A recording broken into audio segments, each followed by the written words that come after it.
السلام علیکم ورحمۃ وعلیکم اللہ. السلام ورحمۃ اللہ وبرکاتہ. جی بھائی شہباز بھائی کیسے ہیں؟ خیریت سے ہیں؟ جی شہباز بھائی بول رہے ہیں؟ جی جی شہباز بات کر رہے ہیں. کل رات میں فون نہیں کر پایا بھائی، اصل میں کسی کا فون آ گیا تھا مجھے. اچھا اچھا. ہاں تو اس کے لیے خیر میں کوئی فون بات نہیں کر پایا. ابھی بات ہو سکتی ہے؟ کیا کوئی بات کرنی ہے آپ کو ذرا بتائیں بھائی. مختصر کر لیتا ہوں بھائی، لیکن مجھے بھی دراصل جانا تھا، مغرب سے پہلے اچھا پہنچنا تھا ایک جگہ. مختصر سے کر لیتا ہوں ابھی بات آپ سے. ہاں بولیں. دراصل میرے پاس میں تھوڑا الحمدللہ دین سے متعلق پڑھنے کا شوق ہے، اللہ کا فضل ہے. اچھا ماشاء اللہ. جی کچھ جی کتابیں وغیرہ ہیں، پڑھتا رہتا ہوں میں. اور اچھا الحمدللہ بچپن سے ہی علماء کے بیانات بھی سنتا اچھا آ رہا ہوں ماشاء ابھی اللہ. تک. جی لیکن میرا نظریہ یہ تھا شروع سے بھائی کہ ہاں امت میں کسی صورت سے اتحاد پیدا ہو. اور اتحاد ایسا تو ہوگا نہیں کہ آپ اپنے نظریات پر رہیں، ہم اپنے نظریات پر رہیں اور ہمارے درمیان اتحاد ہو جائے. یہ تو پاسبل نہیں ہے. اتحاد کی بہتر شکل یہ ہوتی ہے کہ ہم اپنے نظریات کو ہاں. ایک کریں اور پھر ایک پلیٹ فارم پر آ کر کے آپ دشمنان اسلام جو سے بھی مقابلہ آپ نے کیا ابھی جائے. بولا ہے مجھے، ایک منٹ جی رکیں جی ذرا، ایک منٹ ذرا میں سائڈ میں آ جاؤں تھوڑا. میں اصل میں ہوٹل میں تھا تو وہاں پر آواز بہت آ رہی تھی اچھا اچھا. تو میں ہوٹل سے نکل گیا ہوں. جی جی تو برابر میں جو ہے آپ کی بات کو سن نہیں پایا بھائی. جی جی بولے ابھی مطلب بولے. کل ملا کے جو بات بولی ہے اس کا اصل مقصد میرے نظر یہ ہے ہاں کہ میری بچپن سے یہ خواہشات رہی ہیں کہ امت کے اندر کسی صورت سے اتحاد پیدا ہو جائے. اچھا اور اتحاد عام آدمی پیدا نہیں کرتے، بلکہ اتحاد پیدا کرنے والی جماعت وہ ہوتی ہے جو لیڈرس ہوتے ہیں ہمارے. اگر اچھا لیڈرس ہمارے متفق ہو جائیں تو شاید کافی حد تک بات بن جائے. یہ آپ ہے کا نا؟ ماننا ہے ایسا؟ جی جی. نہیں اصل تو میں ایسا نہیں ہے. دیکھو اتحاد ہوگا صرف اللہ کے کلام اور نبی کے فرمان پر. جی جی بالکل. کسی بھی ایسے شخص کے اوپر، لیڈر کے اوپر اتحاد نہیں ہوگا. ہاں مطلب جو ہمارے لیڈر، جیسے مان لیجیے دیوبندیت کے لیڈرس ہیں، مولانا اشرف مدنی صاحب ہیں. نہیں ٹھیک ہے. سمجھے آپ بات کو. دیکھو ایسا ہوتا ہے جب آدمی کسی مسلک سے جڑ جاتا ہے نا تو ہوں. وہ صرف اور صرف اپنے مسلک کی بات کرتا ہے. ہاں بالکل. سمجھے؟ تو اس جی میں بالکل اتحاد نہیں ہوگا. اس میں نہیں ہوگا. ہاں بالکل. مومن جو ہوتا ہے وہ ہوتا ہے نرم دل. جی سمجھے؟ جی بالکل. جب جی بالکل. اللہ اور اللہ کے رسول کی بات اس کے سامنے آتی ہے تو وہ جی اس سے جی رجوع کر لیتا ہے. بالکل صحیح لیکن جو بات ہے. منہج کے اندر جو لوگ ہوتے ہیں، ہوں. جو فرقوں میں بڑھ گئے ہیں، جماعتوں میں بڑھ گئے ہیں، ان کا جی. معاملہ ایسا رہتا ہے کہ وہ اپنے منہج کو چھوڑ نہیں سکتے. وہاں اچھا. ڈھیٹ ہو جاتے ہیں وہ. جی جی. سمجھے؟ وہاں کیا ہو جاتے ہیں، وہ ڈھیٹ ہو جاتے ہیں اور اسی وجہ سے جو ہے وہ اختلاف ہو جاتا ہے. اچھا اچھا. تو بہت کم لوگ جو ہیں جو نرم دل ہوتے ہیں، جن کے دل میں جی اللہ اور اللہ کے رسول کی محبت ہوتی ہے اور صلی جو اللہ علیہ چاہتے وسلم. ہیں واقعی میں جی کہ ان کو ہدایت ملے، مطلب وہ سیدھے راستے پر آ جائیں. صرف ہدایت اللہ رب العزت انہیں ہی دیتا ہے جو بالکل اللہ بالکل رب العزت کے صحیح بات ہے. شریعت کے ساتھ میں جو ہٹ دھرمی کرتے ہیں، اللہ ان کو انہیں ہدایت نہیں ہدایت نہیں دیتا. ملتی. بالکل نہیں ملے گی انہیں. سمجھے؟ جی بالکل. تو آپ ہیں دیوبندی اصل میں؟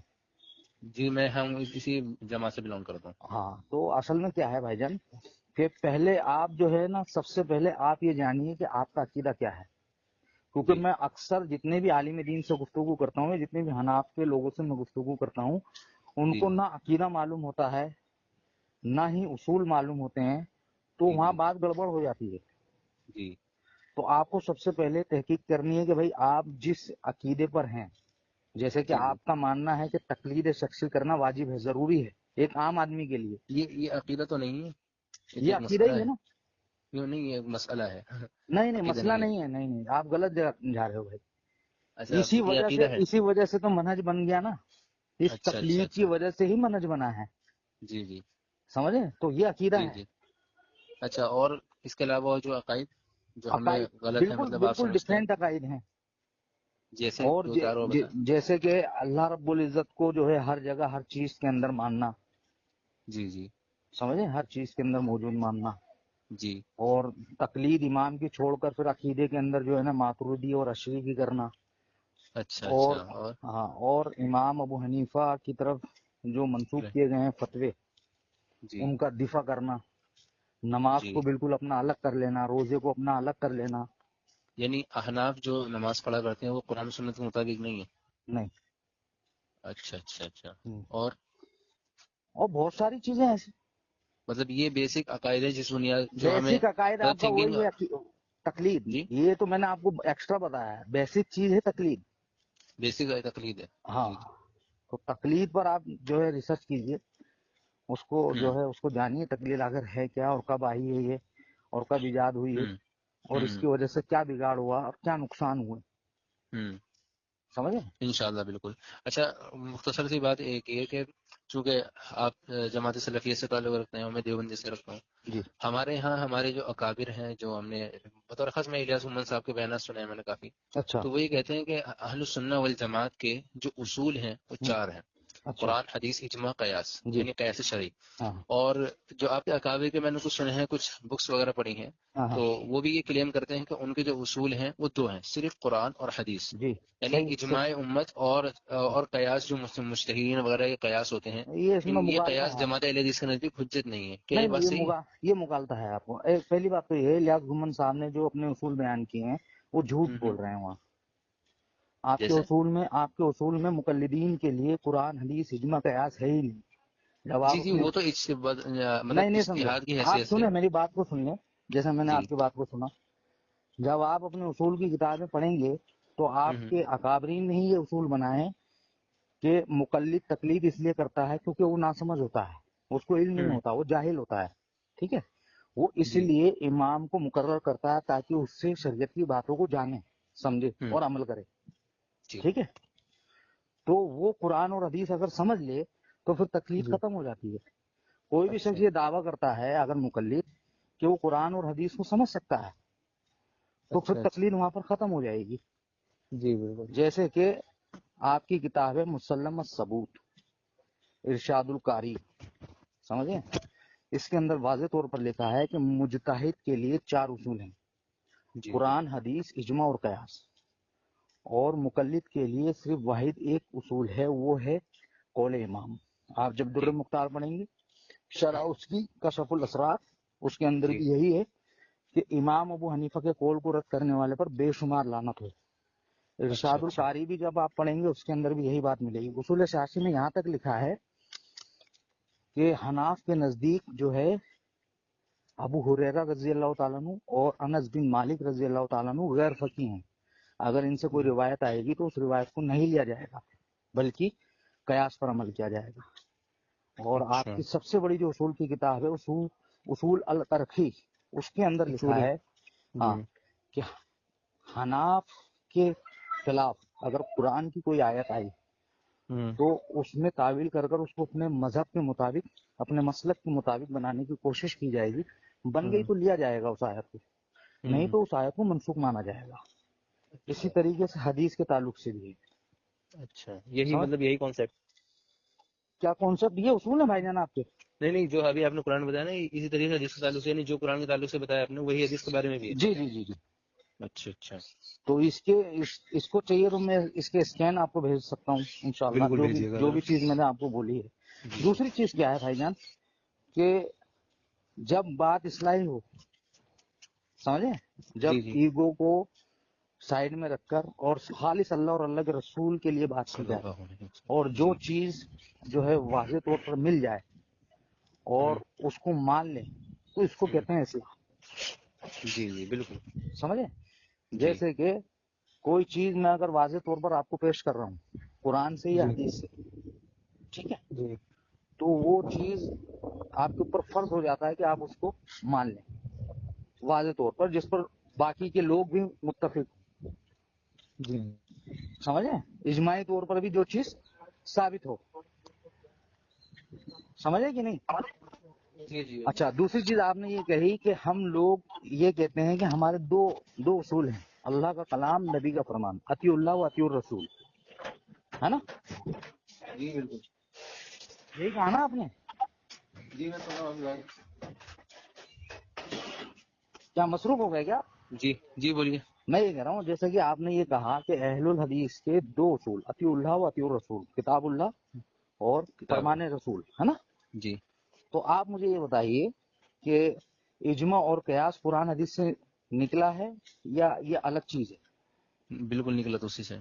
تو بس اس کے لیے ہم شارٹ فارم میں واضح طور پر لوگوں کو اللہ اور اللہ کے رسول کی طرف بلاتے ہیں، اور ہم اجماع کو بھی مانتے ہیں اور قیاس کو بھی، شرعی قیاس کو بھی مانتے ہیں. یہاں تک کہ میں اچھا یہ ثابت کر سکتا ہوں آپ کو کہ حناف جو یہ دعویٰ کرتے ہیں کہ وہ اجماع کو مانتے ہیں لیکن وہ مانتے نہیں ہیں. اچھا. جی اچھا ایک بات اور بھائی، جی انشاءاللہ ابھی نماز کا ٹائم ہو رہا ہاں ہے، رات میں بات کرتے ہیں انشاءاللہ. ایک آخری بات اور، جی جیسے بولیں. کوئی بھی جیسے آپ بات کر رہے ہیں یا بولیے بولیے، آپ بولیے. ہلو، آپ کی آواز بریک ہو گئی بھائی جان. Hello hello.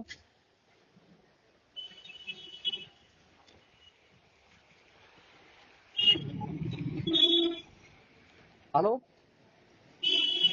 آواز آ رہی ہے بھائی؟ ہلو.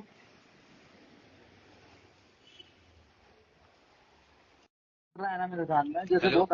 ہلو. جی آ رہی ہے آواز اب؟ ہاں ابھی آ رہی ہے آواز. اچھا، جی اس کے بعد میں یہ پوچھنا چاہ رہا تھا، جیسے جو بھی اہل حدیث ہم سے بات کرتا ہے وہ کس حیثیت سے بات کرتا ہے؟ یعنی محقق ہونے کی حیثیت سے، کس سے بات مجتہد کرتا ہے ہونے، مطلب جیسے کوئی بھی اہل حدیث ہم سے بات کرے گا، ہاں دیوبندی سے، ہاں. بریلوی سے، جس بھی مکتب فکر سے کوئی بندہ تعلق ہوتا ہے اس سے، طالب علم، مطلب محقق ہونے کی حیثیت سے بات کرتا ہے یا طالب مجتہد ہونے کی علم، حیثیت سے بات طالب کرتا ہے؟ علم، طالب علم. وہ طالب علم تو سب ہے، لیکن اس نہیں کی اپنے سب خود کی نہیں ہے نا حیثیت بھائی، کیا ہوتی ہے؟ مقلد طالب علم نہیں ہو سکتا نا. مقلد مطلب جاہل ہوتا ہے نا، اصل میں نے آپ کو بتایا نا، مقلد ہوتا ہے جاہل، وہ طالب علم نہیں ہو سکتا. اگر وہ طالب علم ہے تو پھر وہ مقلد نہیں ہے. دونوں میں سے آپ کو فیصلہ کرنا ہوگا کہ آپ طالب علم ہیں، تکلیف کا انکار کر رہے ہیں، یا جی پھر آپ تکلیف کو کر رہے ہیں تو پھر آپ جو ہے آپ جاہل ہیں. جی، یہ تو مطلب مقلد کی بات تھی. اب جی جماعت اہل حدیث کا جو فرد ہوتا ہے، ہاں، وہ جب کسی غیر مسلک کے لوگوں سے بات کرتا ہے تو وہ اس کی خود کی کیا حیثیت ہوتی ہے؟ وہ محقق ہوتا ہے طالب وہ خود علم بات کی کرنے حیثیت میں؟ سے بات کرتا ہے، جو اس کے پاس میں علم رہتا ہے اس کے حساب سے وہ اس سے بات کرتا ہے. وہ یہ دعوے نہیں کرتا ہے کہ وہ ایک عالم ہے یا مفتی ہے یا مجتہد ہے، سمجھ رہے ہیں؟ وہ جی اس جی کا مقصد صرف یہ ہوتا ہے کہ وہ اللہ کے کلام اور نبی کے فرمان کو ایز اٹ از پہنچا دے سامنے والے کے پاس. جیسا کہ اللہ کے رسول کا حکم ہے کہ میری جی بات کو لوگوں تک پہنچاؤ، اگرچہ ایک ہی آیت ہو. جی جی سمجھے؟ تو جی. اہل حدیث کا کام صرف یہ ہے، نہ تو وہ اپنا ذاتی فتویٰ دے گا آپ کو، اور نہ ہی ذاتی کوئی رائے بتائے گا، نہ ذاتی جو ہے کسی شخصیت کی طرف بلائے گا. اس کا مقصد صرف یہ ہے، اس کا منہج عقیدہ یہ ہے کہ وہ واضح طور پر آپ کو اللہ اور اللہ کے رسول کی بات بتائے گا انشاءاللہ. جی جی، ہاں بہت بہتر. یہی مطلب ذہن میں یہ آ رہا تھا کہ یعنی یہ خود اہل حدیث جیسے خود محقق ہوتے ہیں یا ترجمان اہل حدیث ہونے کی حیثیت سے بات کرتے ہیں بہت سے افراد، وہ آپ تو کا میں اس لیے کام ہی پوچھ رہا نہیں تھا. ہے نا بھائی جان وہاں تک پہنچنے کا. ابھی آپ کا مقصد کیا ہے؟ ابھی آپ تو صرف پہلے مقصد اپنے یہ ہے کہ بارے میں، اختلافی نہیں نہیں آپ سنیں میری بات. آپ کو اہل حدیث کے بارے میں جاننے کے لیے جو ہے نا، پہلے آپ کو اپنے منہج کو جاننا ہوگا، اپنے عقیدے کو جاننا ہوگا. جی پھر آپ سوال کریں گے تو پھر آپ کی اصلاح ہوگی. ابھی آپ اگر سوال کر رہے ہیں تو اس کا کوئی فائدہ نہیں ہوگا. میں نے مختصر آپ کو بتایا کہ ہر اہل الحدیث چاہے وہ عالم ہو چاہے غیر عالم ہو، اس کا مقصد صرف یہ ہے کہ وہ اللہ اور اللہ کے رسول کی طرف آپ کو بلائے گا. اس کے علاوہ وہ نہ کسی شخصیت کی طرف نہ کسی اکابر کی طرف وہ بات کہے گا جو اللہ کے کلام سے ہو، نبی کے فرمان سے ہو، اسلاف سے ہو. جی سمجھے؟ جی تو جی اب وہ کیا کہلائے گا، وہ مجتہد ہے نہیں ہے، وہ فلانا ہے وہ ڈکانا، یہ سب بات کی باتیں ہیں. جی سمجھے بھائی جان؟ جی تو جی بہتر چیز یہ ہے کہ آپ پہلے جو میں نے چیزیں آپ کو بتائی ہیں ان چیزوں کی آپ تحقیق کریں. تحقیق کرنے کے بعد میں پھر آپ کو اگر کچھ ایسا لگتا ہے اس کے اندر کہ بھائی میں نے آپ کو کوئی چیز غلط بتائی ہے، غلط بیانی کی ہے، میں نے کچھ جھوٹ بولا ہے، پھر آپ انشاءاللہ مجھے فون کیجیے. انشاءاللہ بالکل. ابھی ٹھیک ہے؟ جو آپ نے تقریر کے تعلق سے اسکینس بتایا تھا نا، کیا وہ بولے؟ جو باتیں بتائیں گی آپ نے اس کے اسکین سے ضرور سینڈ کر دیے گا. نہیں سمجھا میں کیا بول رہے ہیں، آپ تھوڑا زور سے بولیں گے؟ آپ نے جو ابھی باتیں بتائی ہیں مجھے اصول کے تعلق سے ہمارے علماء کی کتابوں سے، ہاں اس کے اسکین ضرور سینڈ کر دیجیے گا مجھے. میں بالکل کر دیتا ہوں انشاءاللہ. یہ بھی آپ کا پرسنل نمبر ہے؟ یہ بھی میرا پرسنل نمبر ہے، میرے 3 نمبر ہیں اصل میں. اچھا اچھا. ہاں میرے 3 نمبر ہیں. اگر یہ نمبر آپ کو نہیں، مطلب اس میں فون نہیں لگے گا تو آپ مجھے واٹس ایپ جی کیجیے جو نمبر پہ کیا تھا نا آپ نے. جی جی میں انشاءاللہ پھر آپ کو کال کر لوں گا. ٹھیک ہے، بہتر ہے بالکل. ٹھیک ہے بھائی، انشاءاللہ بات کرتے ہیں آپ سے. انشاءاللہ ضرور. تو ٹھیک آپ ہے. ابھی آپ کہیں مدرسے میں پڑھ رہے ہیں کیا؟ جی جی، ویسے تو ابھی مطلب تعلیم میری ایسی چلتی رہتی ہے، مطلب سیکھتا رہتا ہوں میں تھوڑا بہت، نہیں ہمارے نہیں ابھی اکابر ہیں کچھ. جو مطلب واضح طور پر آپ مجھے بتائیں کہ آپ کسی مدرسے میں تعلیم حاصل کر رہے ہیں؟ جی ہاں، تعلیم تو میں حاصل کرتا ہوں. کہاں پر؟ یہ ہمارے امروہہ میں ایک مدرسہ ہے، جامعہ حسینیہ کے نام اچھا سے ہے ایک مدرسہ، آپ یہاں کہاں سے؟ تعلیم حاصل کی سہارنپور ہے. سے ہیں نا؟ نہیں تھی، میں امروہہ سے ہوں. کہاں سے؟ امروہہ سے.